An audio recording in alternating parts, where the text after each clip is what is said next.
Evening, and the program on this Thursday evening, as always, as you would have it, is Voters Aid. My name is Nana Safo Kantanka. Tonight we're looking at the issue of elections 2024. A little bit of statistics just to get us rolling. And I am told that out of the 16 regions in Ghana, the 275 constituencies, we've got over 17 million voters. Out of those, we've got 33,367 polling stations and 33,622 voting stations. How many political parties are vying for this year's general elections? We've got 27 of them. That's quite a number. I would have wished that we reduced them a little bit. But hey, this is a constitutional right that any group of persons who came together and satisfied all the requirements in the Constitution of the Republic of Ghana, they should be able to come up and be certified as political parties. But how is it all going to end at the end of the day? We're looking at three cardinal points. We're looking at the integrity of the elections. Are we going to have massive participation, which will be above average? Are we, at the end of the day, going to have credible elections? Who is responsible for this? Who are the key stakeholders? We know that according to the Constitution of the Republic of Ghana, it is the Electoral Commission that is responsible. Indeed, we've got other stakeholders like the National Commission for Civic Education supporting. I know that all three arms of government, when it comes to general elections, are very ready to support it. And so the executive, the legislature, the judiciary will be on standby to ensure that everything is going right. The Ghana Police Service is all set. All the civil society organizations who are concerned with electioneering processes are all geared up. But tonight, on your dial of preference, it is 101.9Z. And it is your station, your dial of preference when it comes to business, lifestyle, and leisure. Well, we would love to call it your LLB station, lifestyle, leisure, and business. And we're bringing you this great opportunity tonight to get acclimatized and be educated on election 2024. Who are the experts we're doing this? You know that this program is brought to you by the very kind courtesy of the Kufuor Scholars Program. Oh yeah, these wonderful youth who've decided that they will be active. And the operational word here is active participants of election 2024. They're not just going to do this all by themselves, but they're going out there and educating their peers, educating other massive people in the society of the Republic of Ghana, just so at the end of the day, we will all be satisfying that national responsibility of universal adult suffrage. Tonight, I've got two ladies. It is the first time, and I am so delighted to have them here. Why not? Because I believe they are poised. I, first of all, have Madam Vera Abina Ado of the Center for Democratic Development in Ghana, CDD. Abina, most welcome. Thank you. How you doing? Very well. I see you look very, very well tonight. I am. And you're all set to help educate Ghanaians on election 2024. I'm happy to. Are you going to vote? Yes. For which party?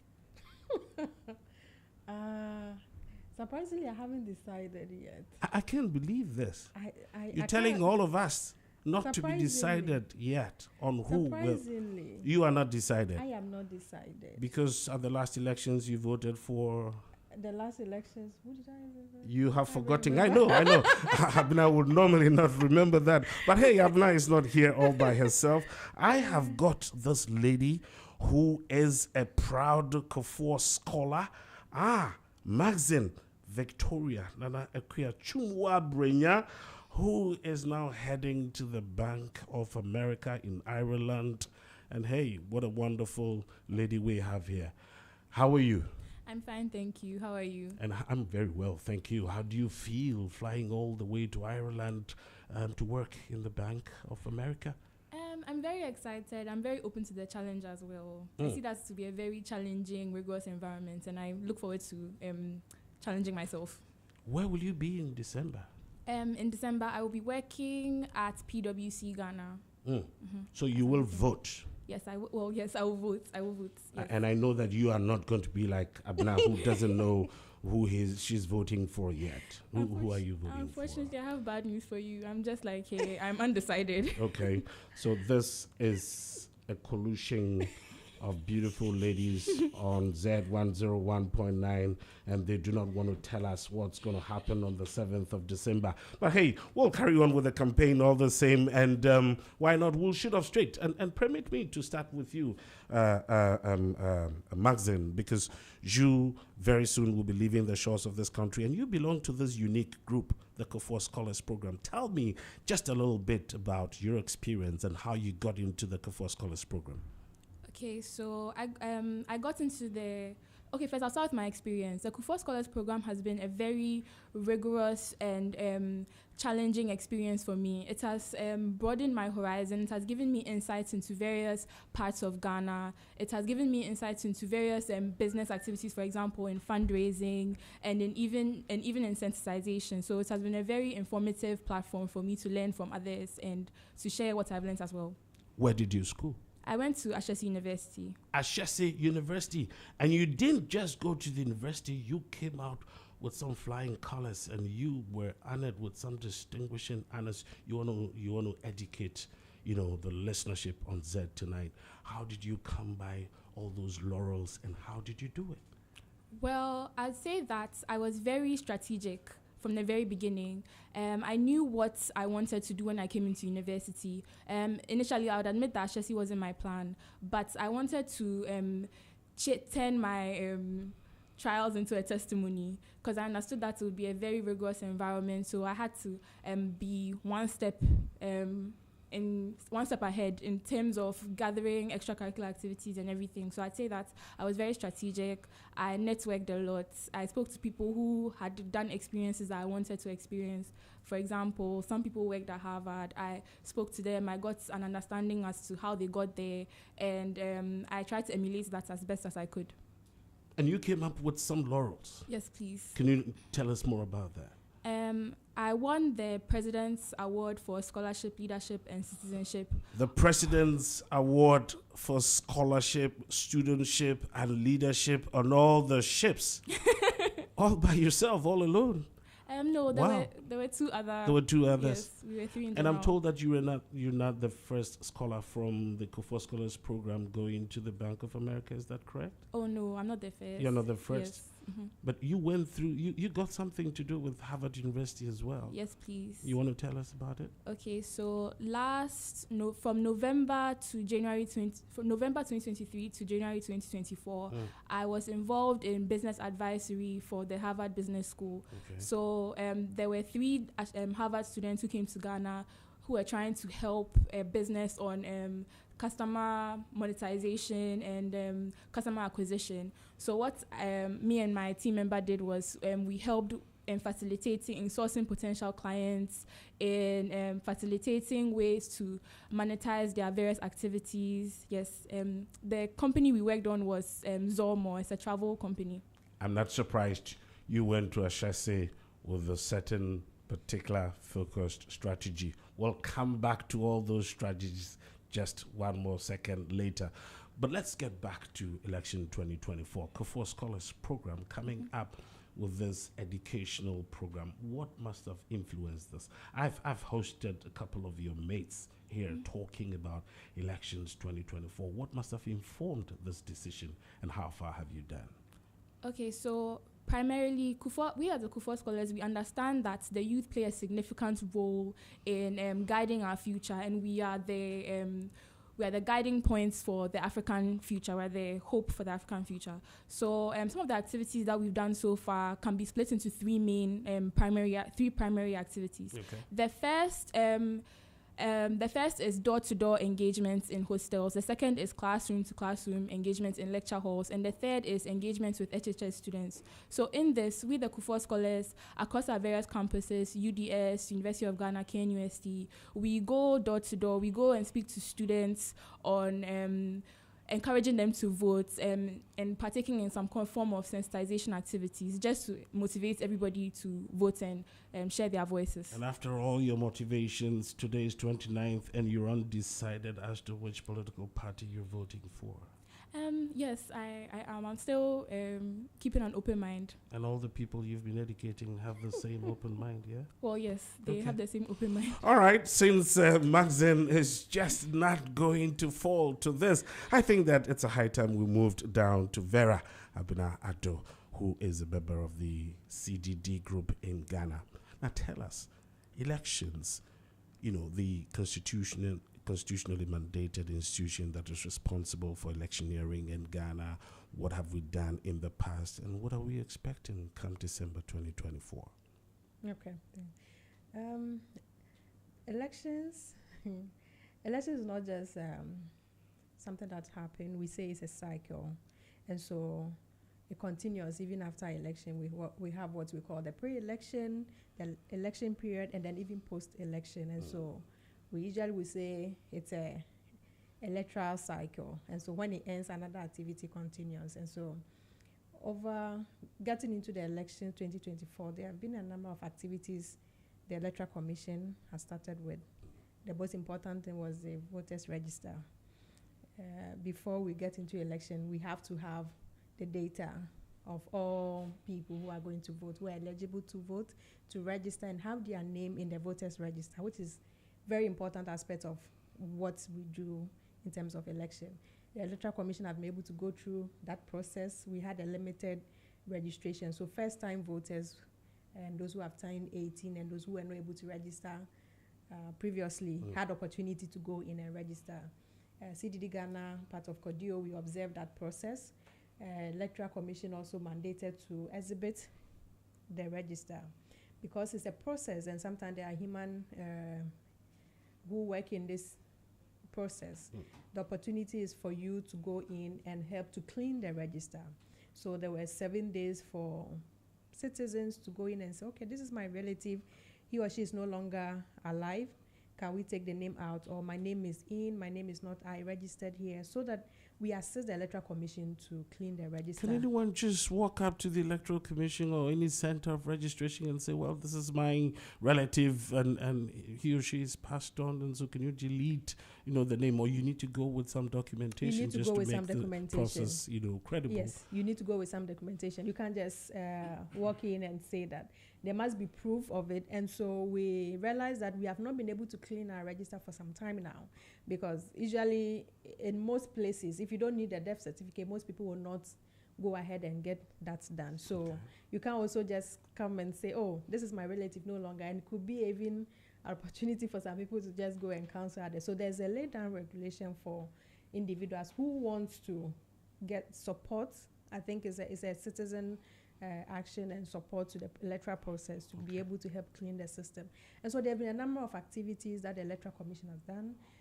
Civil society continues to support the process as we go into it. There's a whole electoral calendar that the EC has come out with, that this is how we want to go into the election. We are going with nominations, we'll go into the different process. So it's political actors are aware that from this stage we are going to the next stage, which is quite transparent for everybody to know that this is a process that we want to go through.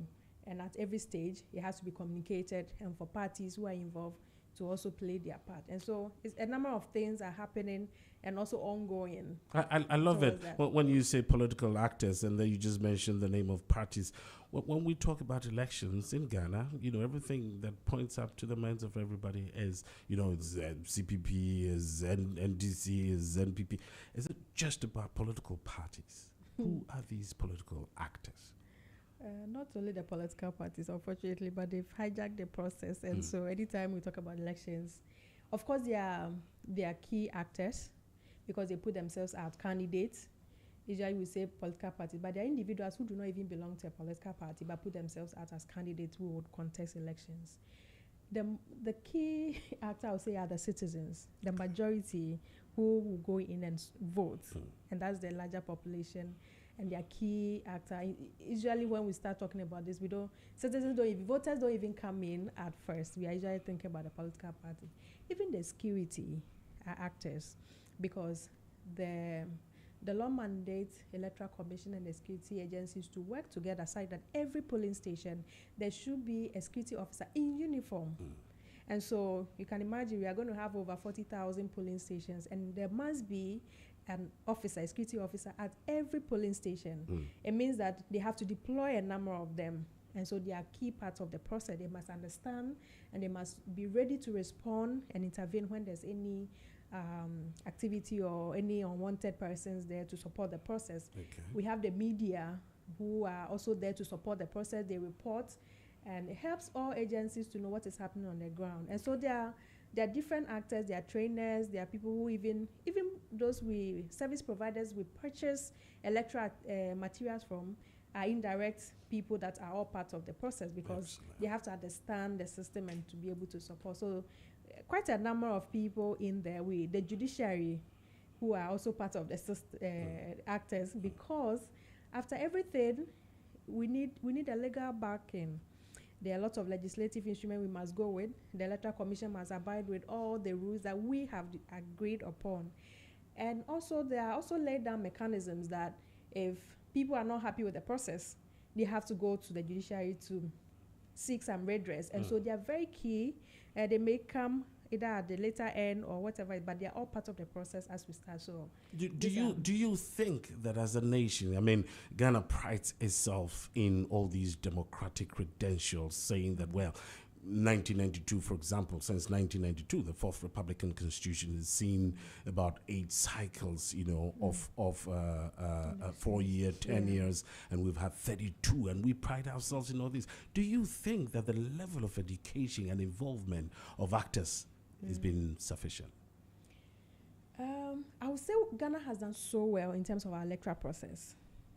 We have gone through a number of reforms. Some of us were not voting at that time, but we saw the opaque ballot boxes, the black and white. There have been a number of reforms. Now we even have biometric. You just go and then you put your fingerprint and it's all verified. So we started no verification, no votes. And so we have kept on cleaning our register, which is an important part. We have been able to reduce the number of voters at one polling station. It's like that the last election, about 4 p.m., most people have finished voting. So we have, in terms of the processes, we have gone through significant reform. We still have, for us, we think that what is left now is more on the result management.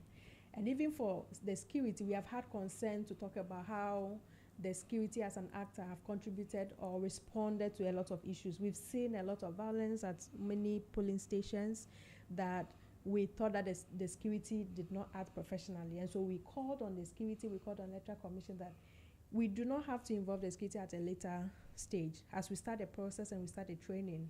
Because sometimes you realize the police will call in other, the fire, the prison to support. Other security agencies. The other agencies to come in to support. So there need to be more education to ensure that we don't need anyone to die because they want to decide their vote. No one should die. So says Vera Abina Ado of CDD Ghana. 25 minutes gone past the hour of 7. Today is Thursday, 29th of August, 2024. And the program is Voters Aid on Z101.9 FM, your leisure, lifestyle, and business platform. Tonight, we're talking about the success of election 2024. A little bit of history before we get into the discussion so far. But I've got a part from Vera in the studio. I've got Maxine, Victoria, and Anakia Chumwa Brinya, who is a Kufuor scholar and has been part of the team that started this whole educational process. Let me come back to you, Maxine. I've been listening to Vera talking about the many actors who've been involved in the electioneering process, but sometimes we tend to think that it's all about political parties. You have defined who your target audience is. Listening to Vera, would you say that you have a wide target audience enough to be able to educate and bring them into the electioneering process? Yes, I say that we have a wide target audience because as Kufuor scholars, our target audience are the youth. the youth in terms of students, young people who are above the age of 18, who are in universities, who are in high school, who are working. So yes, there is a large target audience for the Kufuor Scholars. But you mentioned just KNUST, University of Ghana, Ashesi, UCC. I didn't hear you talk about the technical universities, for example. We've got other tertiary institutions who have got a wide, percentage of the youth also. And not to talk about the informal sector. You seem to have limited yourselves to just the formal, tertiary sector. I'm not too sure how wide that audience is. Mm-hmm. As the project is still beginning, we are thinking of expanding. But currently, we have we've gone through the journey on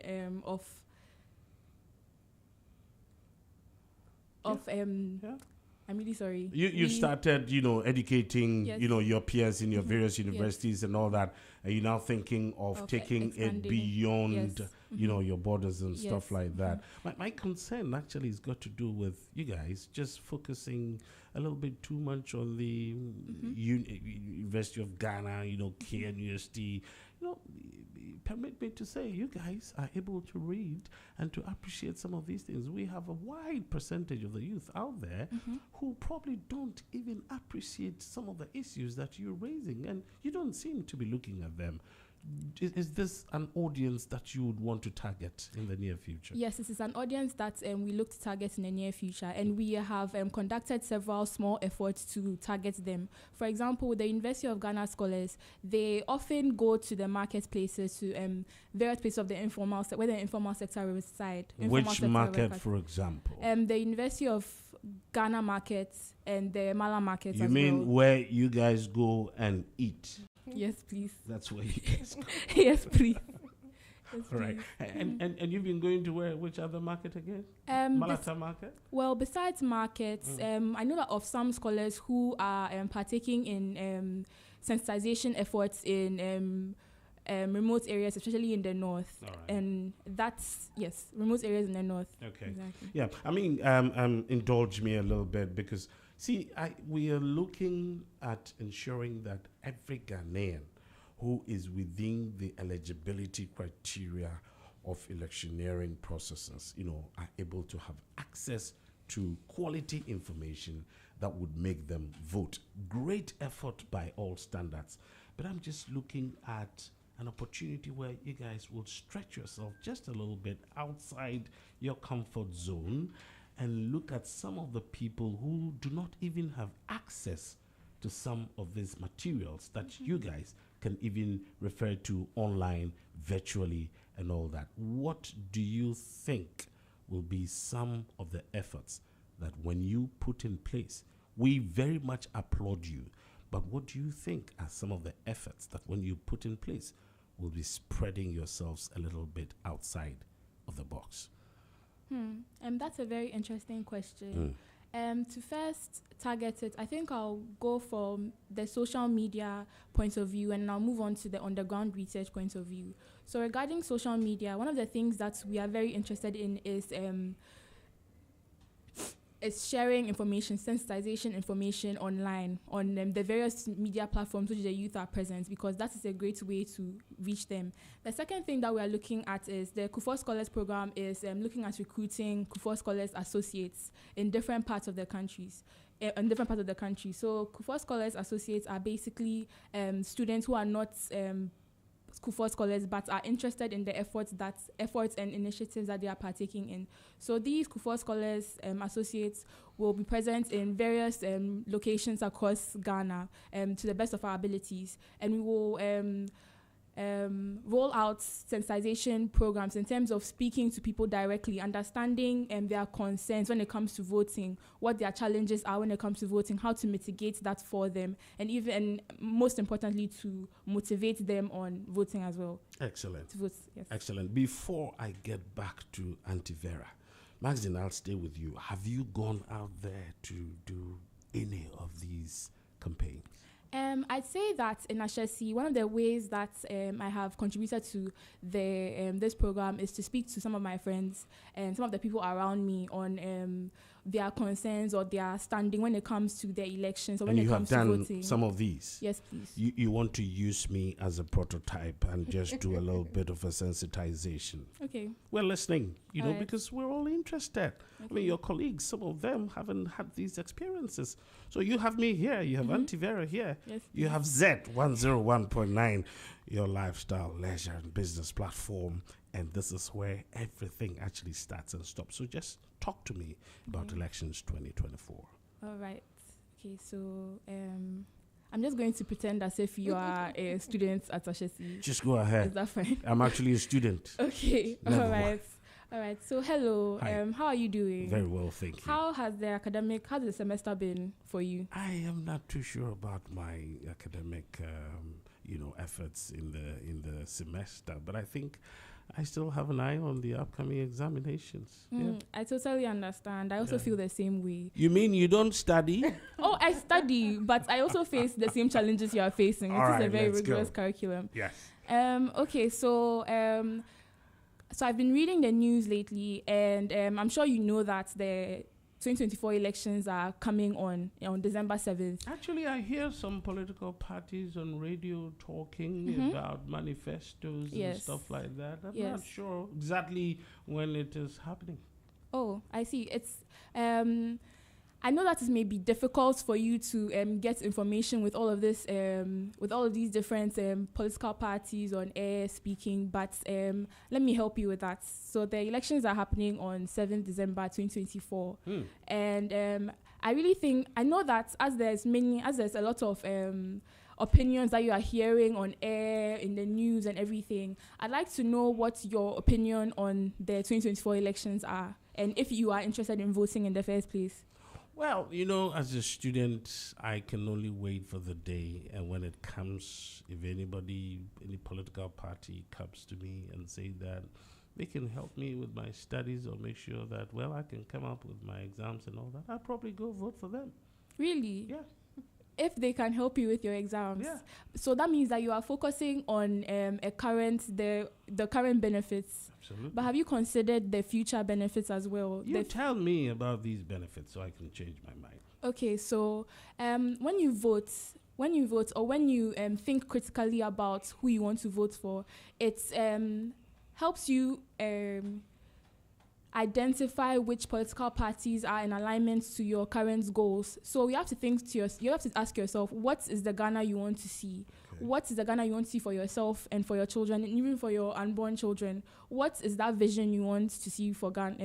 You want to see in Ghana, and how can the political party that you are listening to or you are favoring achieve that? Okay. Wonderful. So if I may ask you, Madam Electoral Commission Officer, what has the political parties told you that makes you feel so confident that come December 7, you will go and vote for them? Once I hear from you, I'll make my mind too. At the moment, I don't have any opinion. They haven't told you anything yet. There have been a few opinions that have come up, but I am still making my mind up about, the various political parties. Thank you, sister. I believe that come December 7, I'll be going to the polls. And thank you, Maxim. That was powerful. I think that this educational process would have to go through it once again. 35 minutes gone past the hour of 7. And this is Voters Aid on Z101.9, your lifestyle, leisure, and business platform. Tonight, we're looking at Voters Aid. It's Thursday evening. And as always, we'll be bringing you this educational campaign that will give you up-to-date information about the upcoming elections of 2024. Don't forget, it's general elections. It's in December. It's on the 7th day of December 2024, barring any other upcoming events. That should be it when we go to the polls to select who our president will be. And then at the end of the day, we'll be looking at all 275 constituencies, and we'll be looking at the parliamentarians that we'd love to see in parliament. Now turning my guns straight to Auntie Vera Abina Ado of CDD Ghana. You've been telling about some real good processes that are involved in this whole electioneering process. I mean, integrity is one that your organization, for example, and other CSOs will be interested in. What would you say are some of the ingredients that would be required in ensuring that an electioneering cycle is one that is filled with credibility? Before that, may I commend Magazine and her group for what they are doing? And of course, we, the students who... All right. So, young people are in majority in Ghana between age 15 to 35, about 38%. So you realize that we have a young population in Ghana, and usually targeting communication on election is important because most of them also first-time voters, and they need the right information to go out there to participate in the electoral process. And so that is very commendable. And I wish them well. Thanks up to the Kufuor Scholars Program, who have taken this educational campaign right on their shoulders, and they're doing so well. The Electoral Commission would have to identify them as a key stakeholder in ensuring that election 2024 comes up pretty smoothly. Of course, the National Commission for Civic Education has been quite supportive. The CDD, the CODEOs, and many other civil society organizations are supporting this, and I think it's in the right direction. But coming back to the issue of integrity in elections. So, generally, everything elections for the past few years, I know Ghana has gone through a lot of significant reform in our elections. However, there's so much mistrust in our electoral process. We do not trust a lot of. If you look at the Afrobarometer data, the trust in the Electoral Commission has really declined. And so when there's mistrust in the system, it affects the integrity of election. And when we want to talk about electoral process or elections with integrity, there are some components. Is it fair? Is the process fair? What are the electoral laws? Is it transparent enough? Even with campaigning, our candidates and political parties, do they have a fair grounds to campaign? In terms of the media, for state media, are all political parties getting the same airtime to participate in the process? And so is it also inclusive enough? So we look at inclusion, and we are looking at, are women getting the same grounds in terms of election, in terms of the electoral process? Are young people also even able to participate? Are persons with disability able to participate? How is the cost of election? Is it something that we can have everybody participating? If you look at the amount that you have to even go through the campaign and everything. So this key component in the process, it starts with the pre-election phase, during the registration process, where people who are eligible to register, do we have their names in? Or there were other people that we can find their names in the register who are underage or who are not Ghanaians or who are not from the community. And so this key element, starting from that process, affect the integrity of elections. So when the system is transparent, and then you're able to communicate and know that, okay, those who are eligible to register have their names there.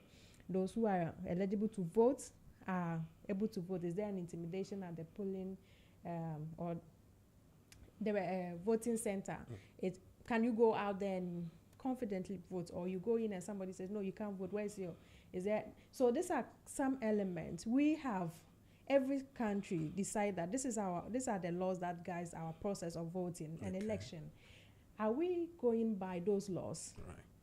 And so that is one component. Do you want to do a question and answer? Are we going by these laws? And then you answer. Do you think that so far, Ghana, for election 2024, for all the processes that you have described and all the various sequences, the expectations, the laws that are put in place, would you say that so far we're doing pretty good? So far we are doing pretty good. We have seen significant improvement in our elections. Our main concern now is the result management. Okay. When we say result management, from the counting, declaration, we realize that at the polling station, when there's an error on the pink sheet or the result sheet, how do we correct it? And this is elections. We know when elections are critical, there are tensions, there are lots of interest, and so if there's an error, how do we correct it? Usually, what happens now is that we have the presiding officers using their own discretion. Either you have to cancel and get agent to sign. Sometimes there are some genuine concerns in terms of putting the numbers. The numbers may be right, the figures may be different. So when it happens like that, how do we go about it? Okay. If it gets to the coalition center, the constituency coalition center, and then there's an error, do you go back to the polling station? Do we have all the agents at the center to be able to endorse it? And so just this week we met the Electoral Commission. We had some few proposals to them that can we at least have another sheet, another form, so that when there's an error, we attach a new form to the other error you had on, and then everybody sign it. So if you pick that sheet, you'll be able to know that, oh, for this polling station there was an error, and so we have to correct it, because it affects everything. Okay. And just for some transparency in the process. Also for the result, we also had a conversation with the Electoral Commission. Can we even project it? Because usually if people do not see what is happening, then we give room for misinformation, disinformation, fake news, because as for some of the politicians, they want to get their followers excited, even when it is not like that. So we thought that if we can project a bigger screen, as the results come in, people are able to read them.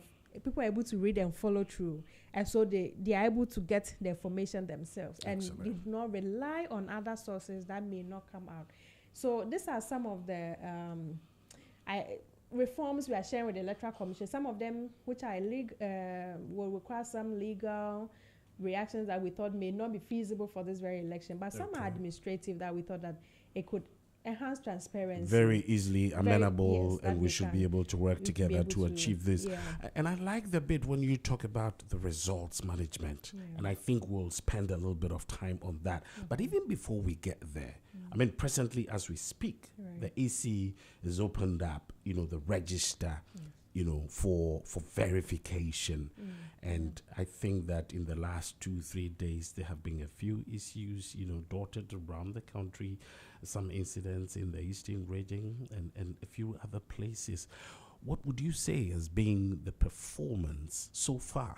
How well have we conducted ourselves in this verification process? First of all, the processes that have been laid down by the Electoral Commission, and how the political parties, the key stakeholders and actors, how have they conducted themselves so far in ensuring that this very critical pre-election process is well taken care of?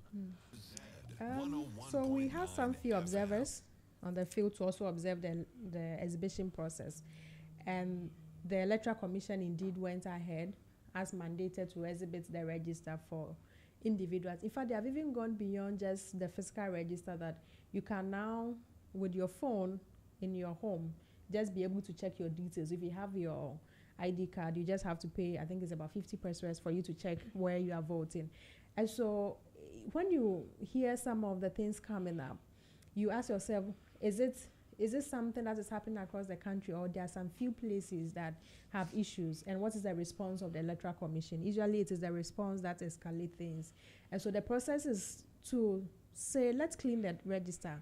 Let's have an issue around it. So if you have an issue, we have a way, and we have some time to correct all those issues. So it shouldn't cause a major concern. So if the discrepancies that we are seeing are not a nationwide, and there are some areas that we need to correct them, this is an opportunity for everyone that needs to correct it. And the parties and voters and people who have their names there are supposed to support the Electoral Commission. This is supposed to be a transparent process. We came here to register. We have added new people on the register. Come check. If there's an error, there's a form to fill, and then we can correct it. And so if the discrepancies are not nationwide, and there's something that the Electoral Commission could do about it, I think it's a response. Sometimes when it delays, and then people, it gives rise to a lot of information out there which may affect the integrity of the whole register. But I think so far it's been a good exercise, and many people have been able to. It's one of the quiet events of the Electoral Commission. Not many people go to the polling station to check, but I think in your home you can easily use your phone to to get the details also. So far, so good, says Vera Abina Ado of CDD Ghana. 46 minutes past 7, and in just 14 minutes we'll be getting to the top of the hour 8, and we'll be bringing Voters Aid this week to a close.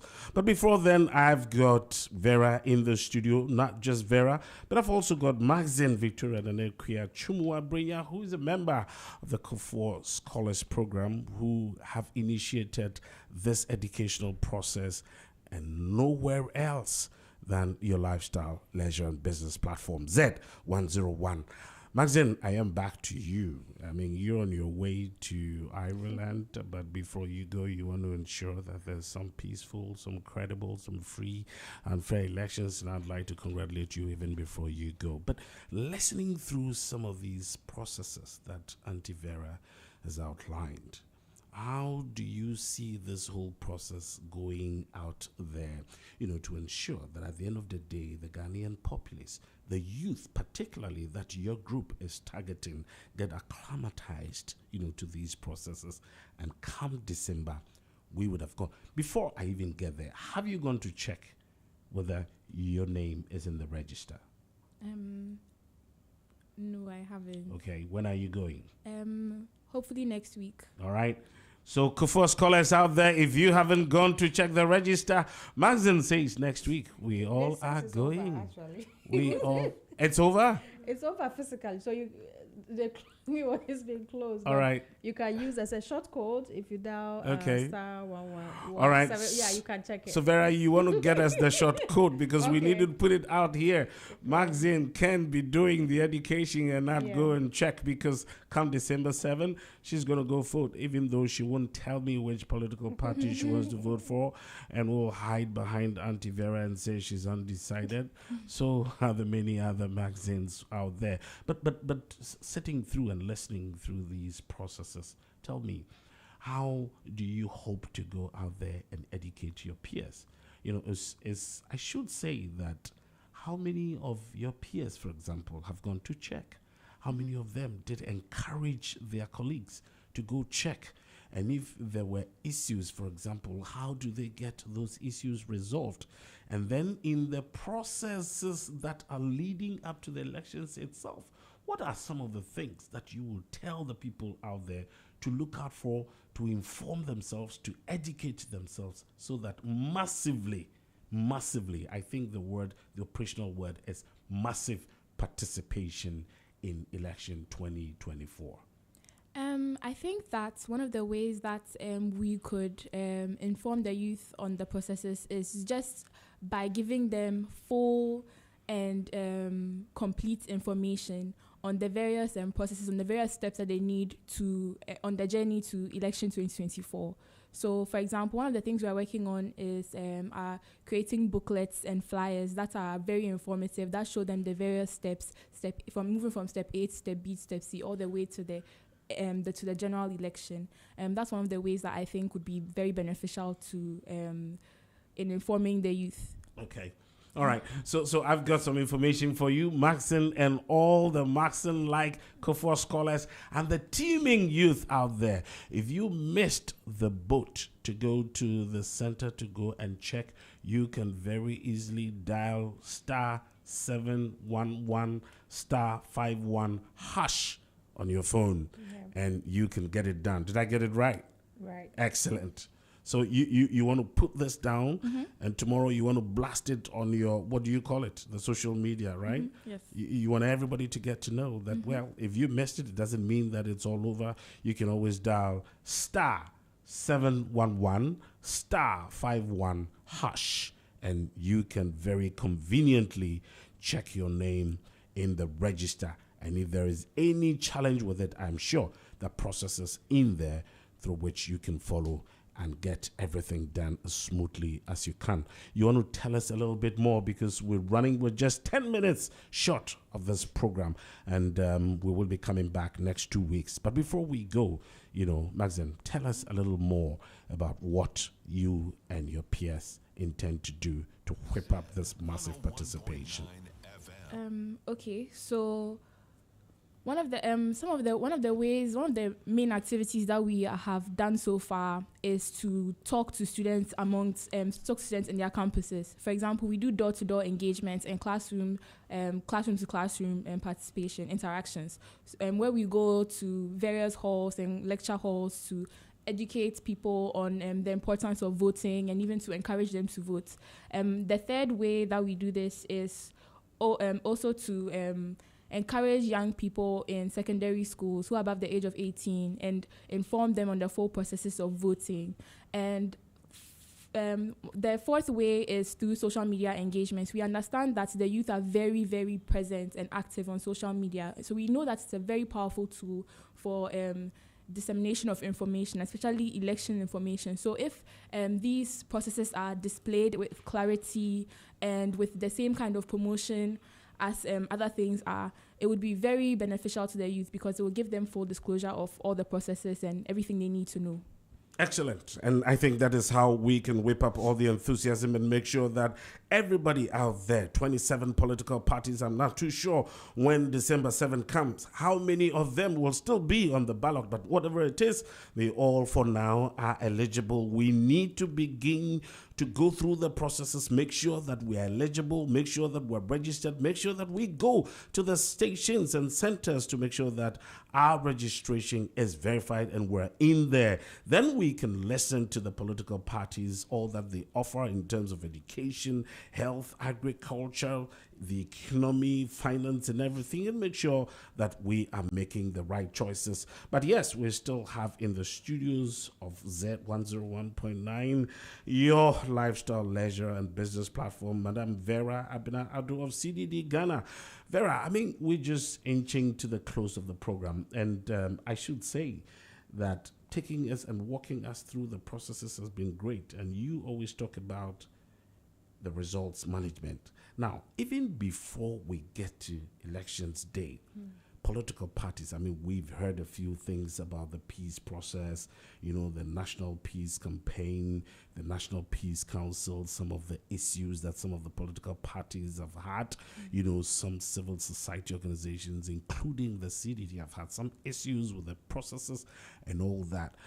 What are some of these issues that you think have not been well addressed and which could create some red flags even in the run-up to the elections? So, for instance, in the we've seen some by-election Ayawa, so there was a commission, the President Commission, some people. We've not seen any sanctions in the 2020 elections. I think almost about 8 people died, and we still haven't seen people being called to book. And so when it happens like that, and we think that political violence do not need to go punished, it gives the perpetrators some level of audacity and impunity to continue with it. And so this has been a very big concern for us, that we need to find a way of handling electoral violence, and so that parties know that you can't just go and do anything in the name of a political party and then go scot-free. And so that's our concern, that if we do not handle these issues well, it affects the whole process. And so these parties, well, behind, we are, CDD and other partners are looking at engaging the political parties, because we think it is not about them. Because sometimes when they say we won't do this, we won't do that, it's not just about them, it's about the citizens. And so we also have to understand that the process is not supposed to be violence. And we have to all go out and make our own decision as who we want to vote for. And so we do not have to go there and fight. But as state institutions at the high level, we need to take some critical decisions about those electoral violence issues that we have not been able to put closure to. And so it gives some people a kind of mistrust, especially in the system, that we are, if anything happens to you, nobody's going to take an action. I think I can't agree with you more on that. Yeah. And I hear your call, you know, for the state agencies to act and act quite timeously, just so that we can restore confidence in the whole system.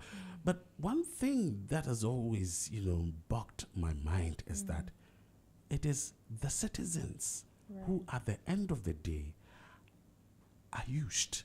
I don't know what message you have for them. Because if these actors do any things they want, and yet we, the citizens, resist, we resist, because there are laws and regulations. In fact, it's a cycle. It will go and it will come back. It is true. Sometimes it's unfair and all that. But, taking some of these decisions and its result, sometimes in fatalities and all that, what can the citizenry do, to resist some of these temptations? I love this campaign. Please help me talk to the citizenry of the Republic of Ghana. Yeah, and so maybe that's why I'll commend the Magazine and her group, what they do. Voter education is important. And for us to engage citizens to have an issue-based campaign, because usually when they start fighting, it means I don't have anything to say. So for us citizens, we have to hold them accountable, and we have to be interested in what they are saying. And we all have to know that we do not have to put ourselves out there and kill ourselves. Because usually, if you look at those who are fighting at the other end, we see a lot of the politicians at the top doing things together. And so this has been the communication we have to keep on talking to them. At one point, we talk to the politicians, and we also have to educate the citizens. In fact, I am told that sometimes you see political actors. Yes.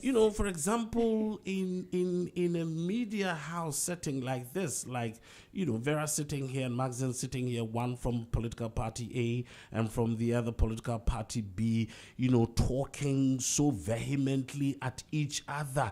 And immediately after the program, they walk outside of the studio and they are giving each other high five, shaking themselves and all that. And their supporters out there and they're ready to draw daggers at each other. Right. Any word for us? Sometimes they don't even wait for the end of the program. Just a commercial break, they start laughing behind the scenes. And we see them, we work with them, and we see how when there's an issue, they're able to work together. And so for us, especially young people that do not be a victim of this, let's ask them, what do you have for us?